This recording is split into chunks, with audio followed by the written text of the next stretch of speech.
احمد ندیم قاسمی کے وہم و گمان میں بھی نہ ہوگا کہ ان کا تحریر کردہ افسانہ گنڈاسا پاکستانی فلمی صنعت کی شناخت بن جائے گا۔ اس افسانے پر مبنی ایک ڈرامہ پاکستان ٹیلی ویژن نے 70 کی دہائی کے اوائل میں پیش کیا تھا، جس میں مرکزی کردار منور سعید نے نبھایا تھا۔ پھر اسی افسانے کو ہدایت کار حسن عسکری نے وحشی جٹ کی شکل میں پردہ سینی پر منتقل کیا۔ یہ فلم نہ صرف پنجابی زبان کی ایک رجحان ساز فلم ثابت ہوئی، بلکہ اس فلم کے ہیرو سلطان راہی کو بھی ایک نیا جنم عطا کیا۔ مولا جٹ کے کردار سے شہرت سمیٹنے والے سلطان راہی کا اصل نام سلطان محمد تھا اور وہ 24 جون سن 1938 کو ہندوستان کے شہر سہارنپور میں پیدا ہوئے تھے۔ ان کے والد فوج میں صوبیدار میجر تھے اور ان کی تعیناتی ہندوستان کے مختلف شہروں میں ہوتی رہتی تھی۔ قیام پاکستان کے بعد اس گھرانے نے راولپنڈی میں سکونت اختیار کی۔ یہ ایک مذہبی گھرانہ تھا اور سلطان راہی نے بچپن میں ہی قرآن پاک تفسیر کے ساتھ پڑھ لیا تھا۔ سلطان راہی کو بچپن سے ہی فلموں میں کام کرنے کا شوق تھا۔ اسی شوق کے ہاتھوں راولپنڈی سے لاہور چلے آئے اور اسٹیج ڈراموں سے اپنی فنی زندگی کا آغاز کیا۔ پاکستان ٹیلی ویژن کے سابق پروڈیوسر اور نامور براڈ کاسٹر عارف وقار بتاتے ہیں کہ انہوں نے اپنے زمانہ طالب علمی میں اوپن ایئر تھیٹر میں سلطان راہی کو ایک ڈرامے میں اداکاری کرتے دیکھا تھا۔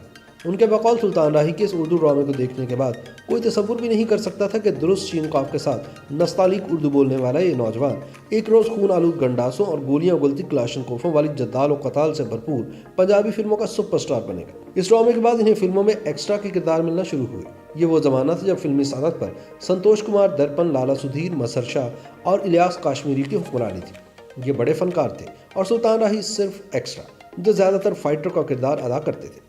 سلطان راہی اچھے کرداروں کے حصول کے لیے جدوجہد کرتے رہے۔ ایسے میں جب ان کی ملاقات ہدایت کار اشفاق ملک سے ہوئی تو انہوں نے سلطان راہی سے صاف صاف کہہ دیا کہ تم کبھی ایکٹر نہیں بن سکتے، مگر سلطان راہی نے ہمت نہ ہاری۔ باغی، ہیر سیال اور چند دیگر فلموں میں ایکسٹرا کا کردار ادا کرنے کے بعد انہیں ایم سلیم نے اپنی پنجابی فلم امام دین گوہاویہ میں ایک مختصر سا کردار ادا کرنے کی دعوت دی۔ اس زمانے میں ان کی چند دیگر فلمیں بھی ریلیز ہوئیں، جن میں جمعہ جنجنال، چاچا جی، حاتم تائی، جنگو اور ہیرا وغیرہ قابل ذکر ہیں، مگر ان سب میں ان کے کردار انتہائی معمولی اور قدرے غیر اہم تھے۔ سن 1971 میں ہدایت کار اقبال کاشمیری نے راہی کو اپنی فلم بابل میں ایک بدماش کا ثانوی سا کردار دیا، جس سے ان کی شہرت کا آغاز ہوا اور پھر انہوں نے پلٹ کر پیچھے نہیں دیکھا۔ سن 1972 میں ہدایت کار اسلم ڈار نے انہیں اپنی پنجابی فلم بشیرہ میں مرکزی کردار ادا کرنے کی پیشکش کی۔ اسلم ڈار اس فلم کے مرکزی کردار کے لیے ساون کو لینا چاہتے تھے، جو اسی سال کی سپر ہٹ فلم خان چاچا میں مرکزی کردار نبھا چکے تھے۔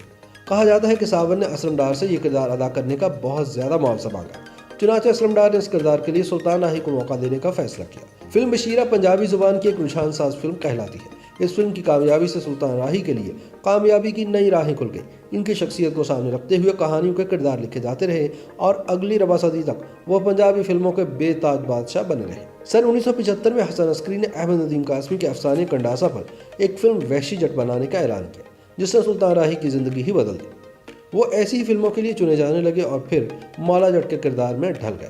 سن 1972 سے پہلے پنجابی زبان کی فلمیں عموماً سماجی موضوعات پر بنائی جاتی تھیں اور ان کے نام بھی نہایت مناسب ہوتے تھے۔ ان کے مطابق فلم غیرت قانون پہلی فلم تھی جس کا نام جرم و سزا کے تعلق سے رکھا گیا تھا، لیکن وحشی جٹ سے پنجابی فلموں کا انداز تبدیل ہوا، جسے گنڈاسا کلچر کا نام دیا گیا۔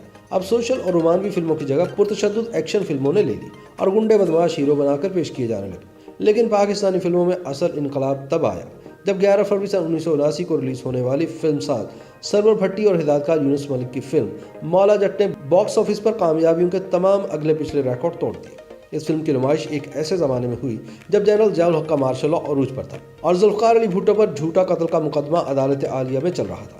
اس فلم میں سلطان راہی نے ایک نیک سیرت انسان کا اور مصطفیٰ قریشی نے ایک شیطان صرف شخص کا کردار نبھایا تھا۔ مولا جٹ فلم میں سلطان راہی اور مصطفیٰ قریشی کے درمیان بڑے تیکھے جملوں کا تبادلہ جاری رہا۔